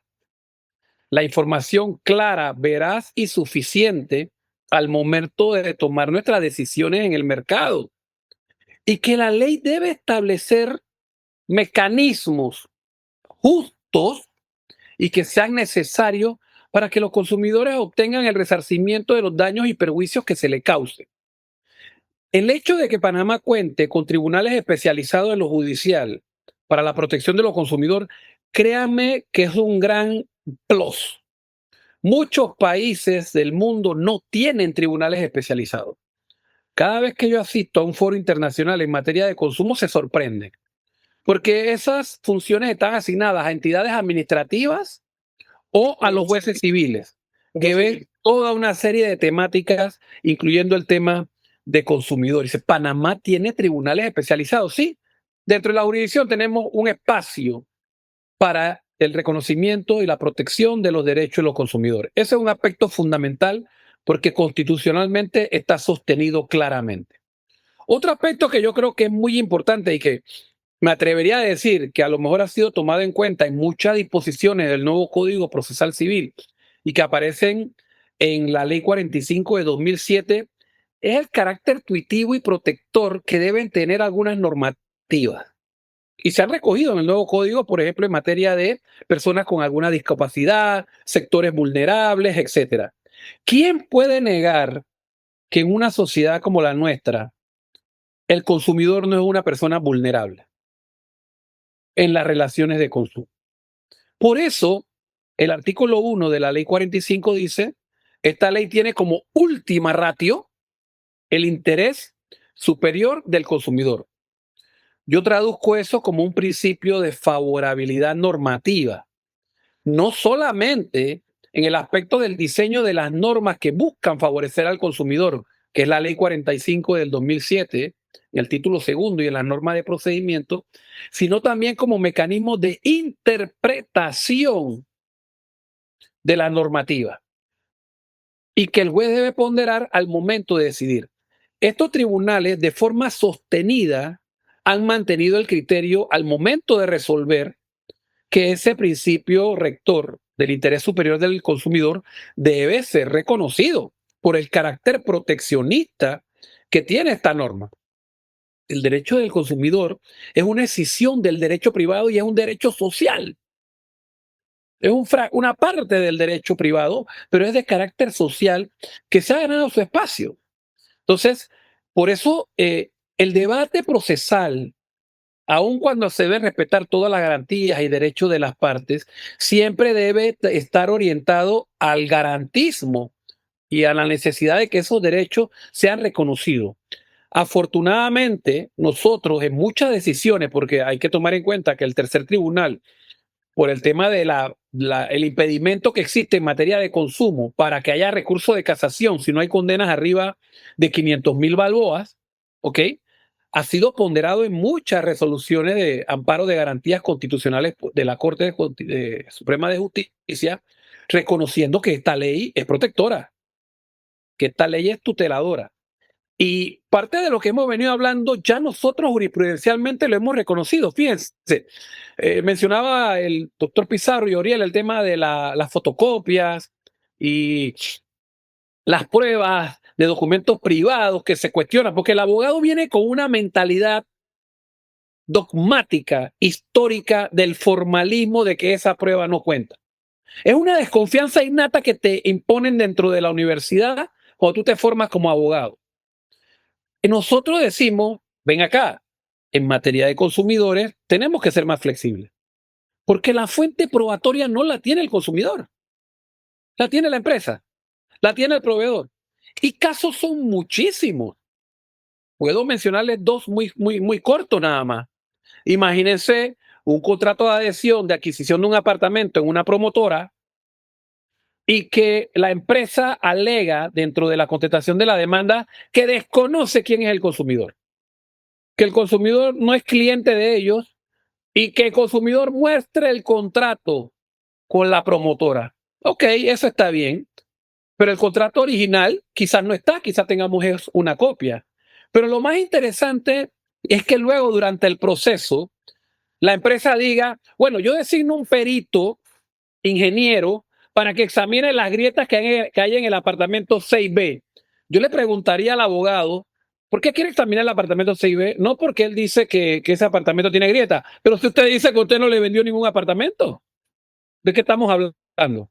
Entonces, a veces los mismos hechos que van sobreviniendo dentro del proceso nos indican que hay unos tecnicismos que a veces se utilizan, afortunadamente no por todos, para tratar de entorpecer las acciones del consumidor, perdiendo de vista el principio orientador, el principio de el interés superior del consumidor. Y yo siempre digo, la lucha del consumidor es contracorriente, porque se van generando nuevas figuras jurídicas, se van creando nuevas situaciones que a veces afectan, pero que nosotros, yo digo que con un criterio prudente siempre hemos podido ponderar a la hora de tomar las decisiones, que es esa vulnerabilidad de la que vengo proponiendo, que existe en materia de consumo. Y los tribunales especializados lo tienen muy presente. Yo perdí la cuenta de la cantidad de incidentes de falta de jurisdicción y competencia que yo he visto a lo largo de tantos años en esta jurisdicción, tratando los abogados de sacar el caso de la jurisdicción especial para llevárselo a la jurisdicción civil. La pregunta sería, ¿por qué? ¿Qué gran ventaja tenían en ese entonces de un tema de consumo llevarlo a la jurisdicción civil? ¿Por qué algunos hasta incluso insinuaban o colocaban en sus escritos diciendo es que esta jurisdicción es contraria a las empresas? No, la jurisdicción y las normas de consumo no son contrarias a la libre empresa. Buscan nada más el equilibrio en las relaciones jurídicas. Buscar la paridad en las relaciones jurídicas.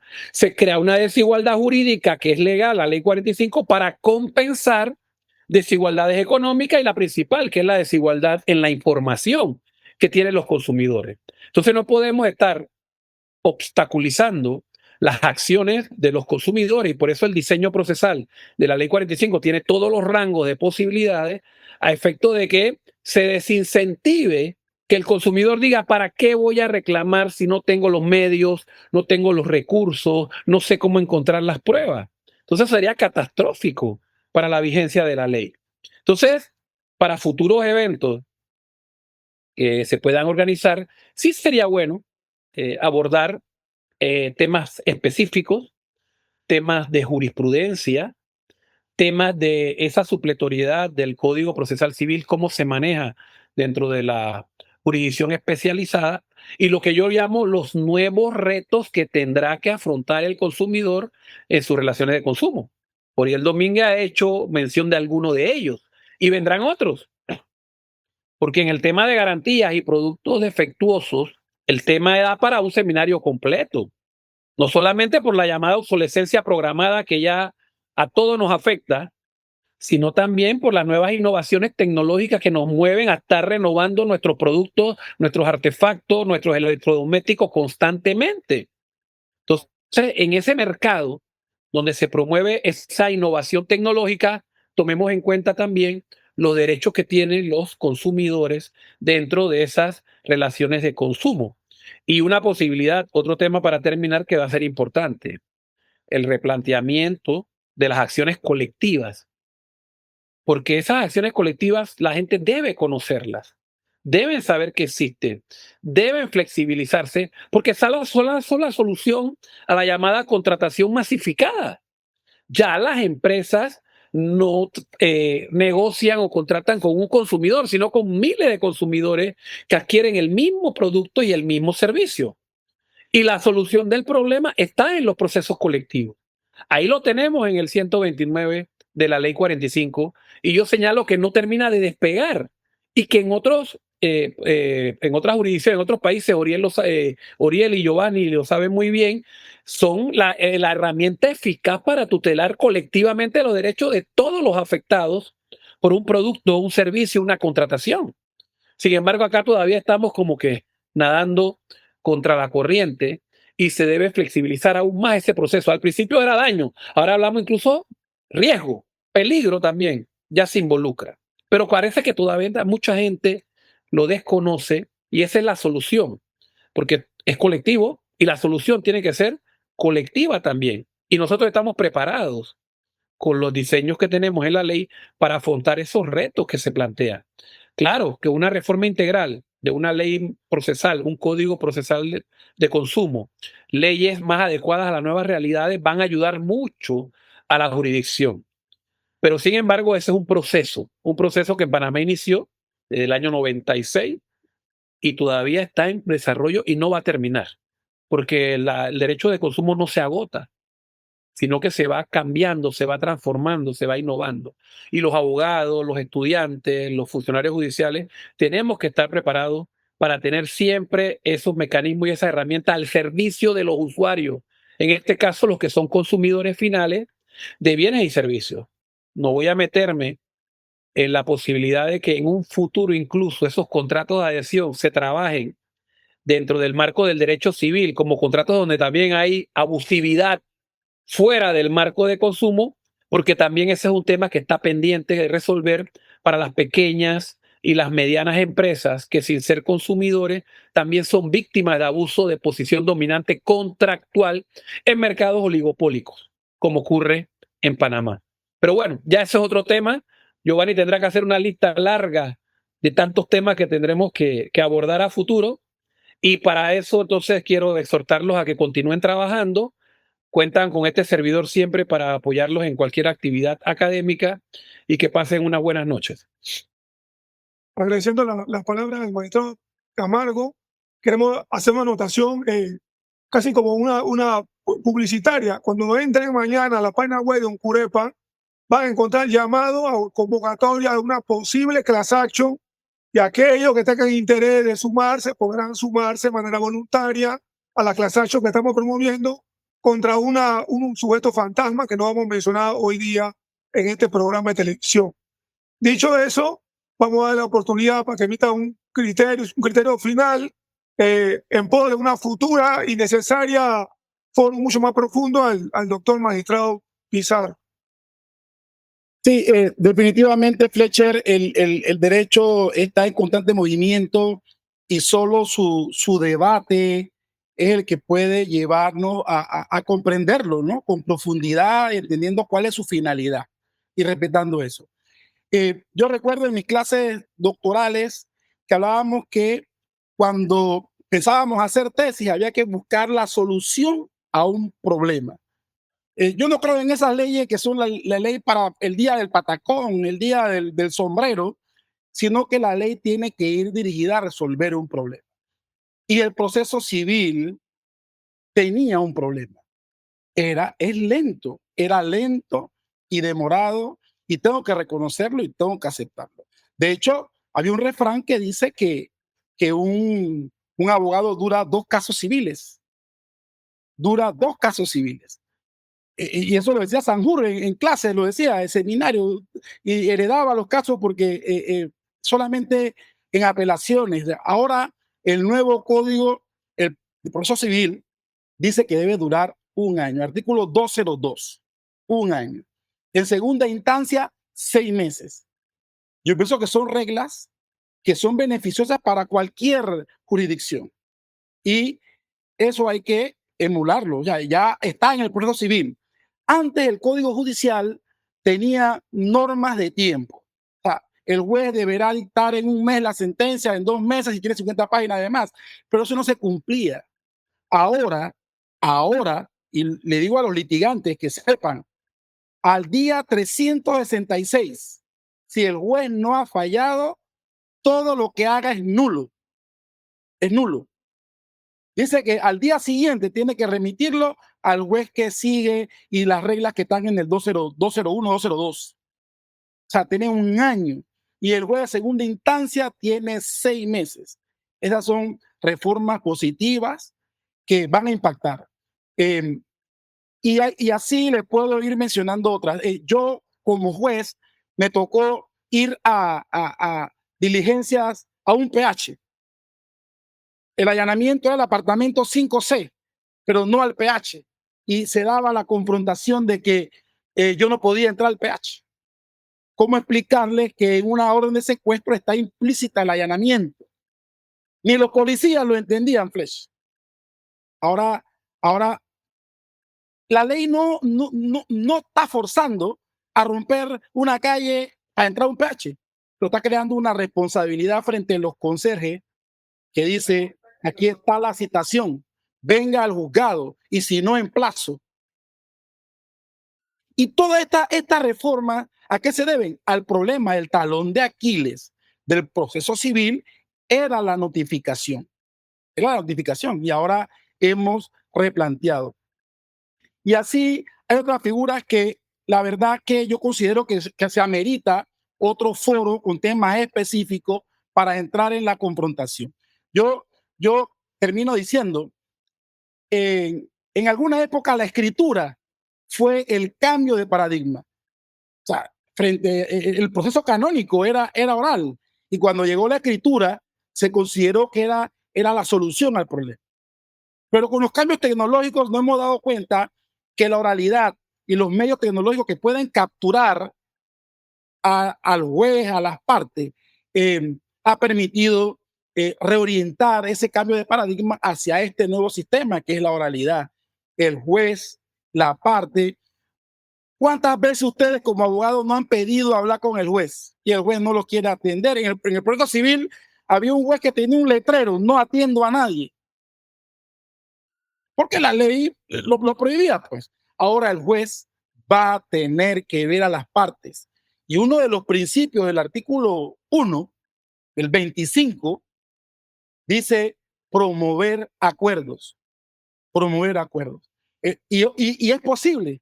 En la audiencia preliminar, el juez, con el nuevo sistema que se ha leído la demanda, que se ha leído la contestación, tiene insumos para promover el acuerdo.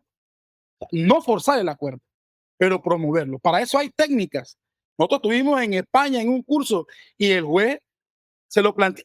A veces el juez en España, en la misma escuela judicial, en el mismo órgano judicial, hay departamentos que se dedican a la conciliación. En el edificio actual de la sede civil de oralidad, hay como 4 oficinas en donde el juez puede suspender 10 minutos para que las partes en media. O sea, todos los procesos no pueden llegar a una sentencia.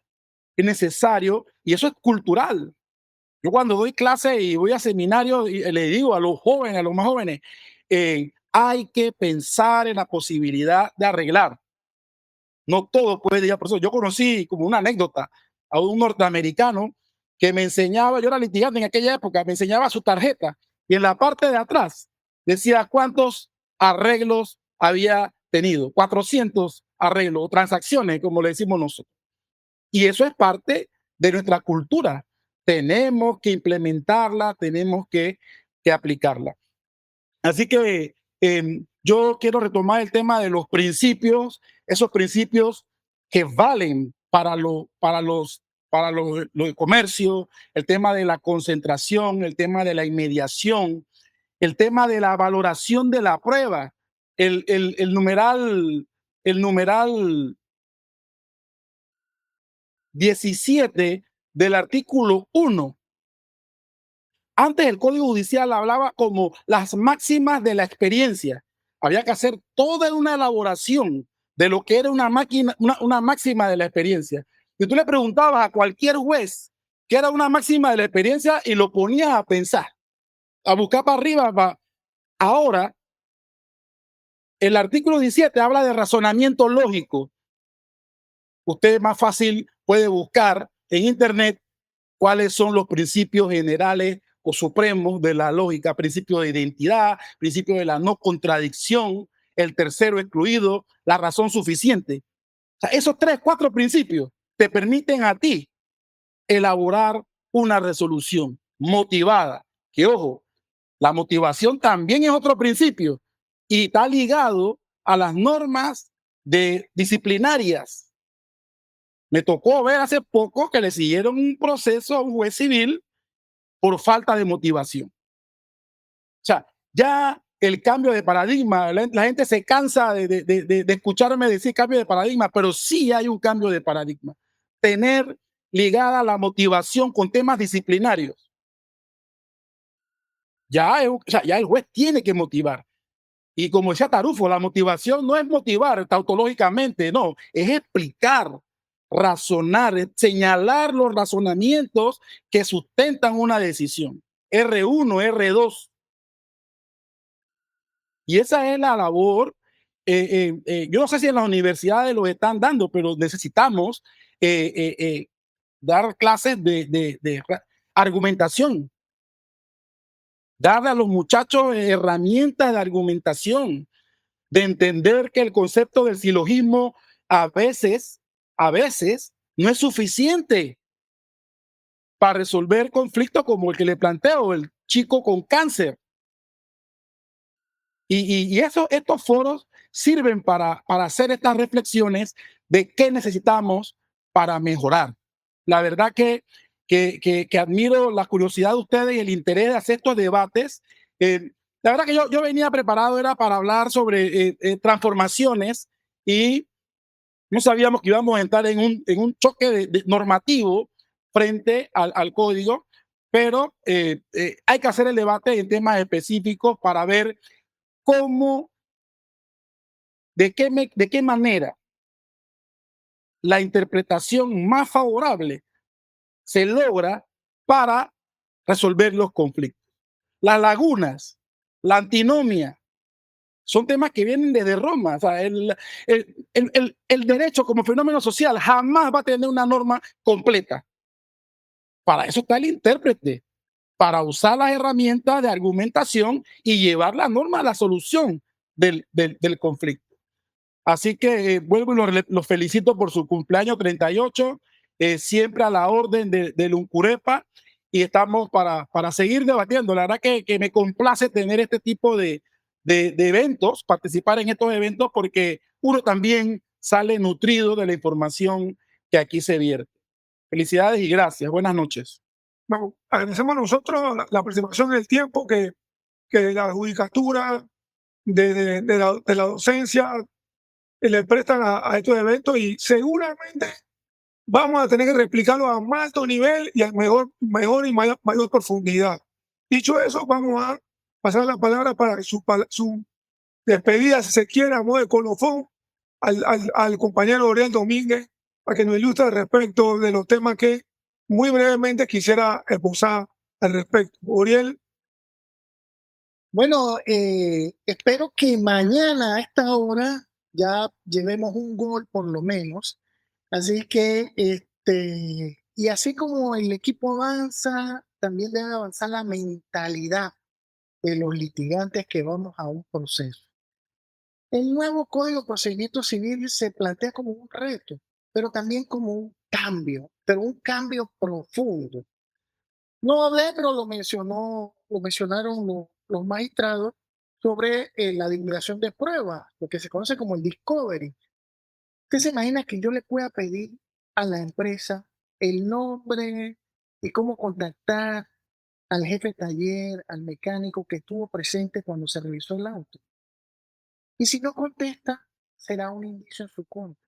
Entonces, todo eso plantea una serie de situaciones que procesalmente van a favorecer quizás a la parte que no tiene, digamos, el acceso a las pruebas. Siento, de manera general, que el Código de Procedimiento Civil es un avance. Ya ese avance lo teníamos en la Ley 45, creo que fue el primer procedimiento que ya tenía audiencia preliminar. Entonces, esta audiencia preliminar que de repente no se ha sabido explotar en su magnitud, y que con las nuevas reglas, la audiencia esta preliminar, la audiencia de fondo, creo que habla también de una audiencia, no sé cómo le llaman, media que hay para determinar algunas situaciones. En fin, Audiencia especial, la audiencia especial. correcto, la audiencia especial, la audiencia especial. Entonces, Para medidas cautelares y para las excepciones de previo y especial. claro, todo esto que busca la rapidez en la administración de justicia, porque creo que lo decía Carneluti, no recuerdo bien la frase, era algo así como justicia tardía y justicia grave. Entonces, a eso va encaminado el proceso. Los jueces son sancionados en el Código de Procedimiento Civil si pasa más de un año. Le ponen una lista de que fallaste en uno, fallaste en dos, fallas en tres y te vas. Entonces, el juez tiene una responsabilidad, y tiene una responsabilidad de emitir incluso en el acto de audiencia la sentencia, cosa que no está en la Ley 45, que es como una especie de preliminar. No va a entrar en detalles, pero sí va a decir esto, y le doy la razón a fulano de tal o a la empresa tal, no logró probar al consumidor tal cosa. Obviamente eso no se va a aplicar porque no es supletorio, pero me refiero al cambio de paradigma que también podría ser incorporado a posteriores modificaciones a la Ley 45 de 2007. Sacar lo bueno de ese procedimiento civil que estaba aletargado, anacrónico, obsoleto, y que trae estas nuevas reglas, pero también nuevas reglas para que el apoderado judicial también con una nueva visión, no con esa visión, digamos, de tecnicismo, de juega vivo, de no probaste. O sea, yo cómo me siento como persona moralmente. Si yo sé que mi cliente robó, hizo mal, no sé qué, y porque el otro no probó, porque el otro se equivocó, puso el juicio civil y entonces se le prescribió allá y cuando vino al consumidor ya no, ya eso también. El Código de Procedimiento Civil lo paga. Entonces tuvo 10 años en un juicio donde no era el competente y ahora tiene que ir al correcto porque ya entonces acá está prescrito. Por un error de un abogado, el consumidor o la persona va a perder su derecho. No parece justo. Y esto viene a solucionar el Código de Procedimiento Civil. Mi conclusión, licenciado Giovanni Fletcher, Uncurepa y Padecu, y los que se han quedado para escucharnos, les agradezco. La verdad que se mantuvieron. Y bueno, mi conclusión es que nosotros tenemos que abrirnos a estos nuevos cambios porque las situaciones van cambiando más rápido de lo que cambiaban antes. Y poco a poco nosotros tenemos que ir adaptando estas nuevas normas de procedimiento en los supletorios, entendiendo que estamos dentro de un derecho social que es el derecho de protección al consumidor. Me gustó mucho lo que dijo el magistrado y cierro con eso. Tenemos que interpretar todo con la norma constitucional, el artículo 49, donde dice que hay que hacer prevalecer el interés superior del consumidor. Gracias.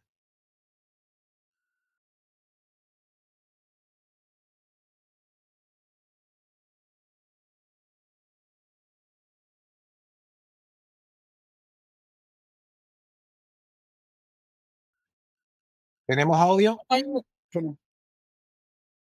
Fletcher, tienes apagado el micrófono. Disculpe. No, sí, decíamos que agradeciendo con todo lo que tuvieron la paciencia y la chance de esperar este foro y que a esta hora de 8 de la noche quizás no hayan cenado, ni comido, ni nada, pero que estén ávidos de la información que de los expositores pudieron surtirnos y comprometidos nosotros a efectivamente a futuro inmediato, quizás lo antes posible, hacer un foro mucho más profundo donde podemos debatir mucho más, de manera mucho más inmediata los temas que quedaron altamente en el tintero. Le agradecemos reiterativamente su esfuerzo de acompañarnos y síganos en Uncurepa, síganos en redes sociales, en Ipadecu, que hay muchas cosas que estamos haciendo con el mejor nivel posible y con el mayor esfuerzo que podemos dar. Agradecido de eso, no sé, unas palabras de despedida por el amigo Pedro Acosta.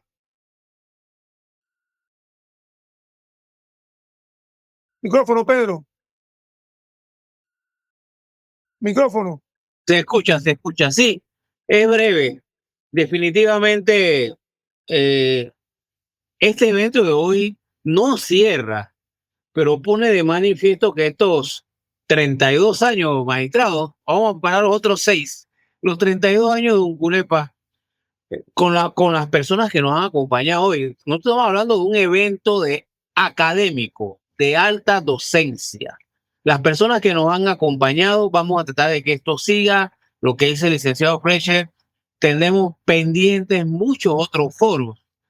Este específico por lo de la entrada en vigencia del Código Nuevo Procesal Civil. Pero un Curepa y Padecu no es que estamos todo el tiempo como el boxeador chino en la calle. La parte académica es muy importante. Atraer a los estudiantes, a las universidades, a los futuros abogados. El tema del consumo es importantísimo. El consumidor, como lo dijo Kenny, somos la parte menos escuchada, lo más olvidado en las relaciones de consumo, en el mercado, en las leyes del consumo. Entonces tenemos nosotros que engrandecernos, cerrando con una anécdota, como digo yo.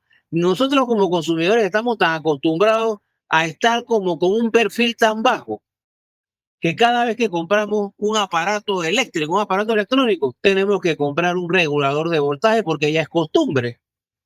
Comprar un regulador de voltaje para comprar una nevera. Pero es que ya nos acostumbramos que el servicio no es bueno. Y eso no es bueno tampoco. Tenemos herramientas jurídicas y legales. Está la ley 45 y era el nuevo Código Procesal Civil. Definitivamente agradecido por todos los que nos han acompañado y que se queden esperando, cuando no es que se queden esperando, que esperen, ya que tenemos licenciado Giovanni Fletcher a anunciar un próximo foro dándole seguimiento a esto y como hoy, altamente académico y docente. Bueno, gracias a todos. Gracias, magistrados. Gracias, Uriel. Un abrazo a todos.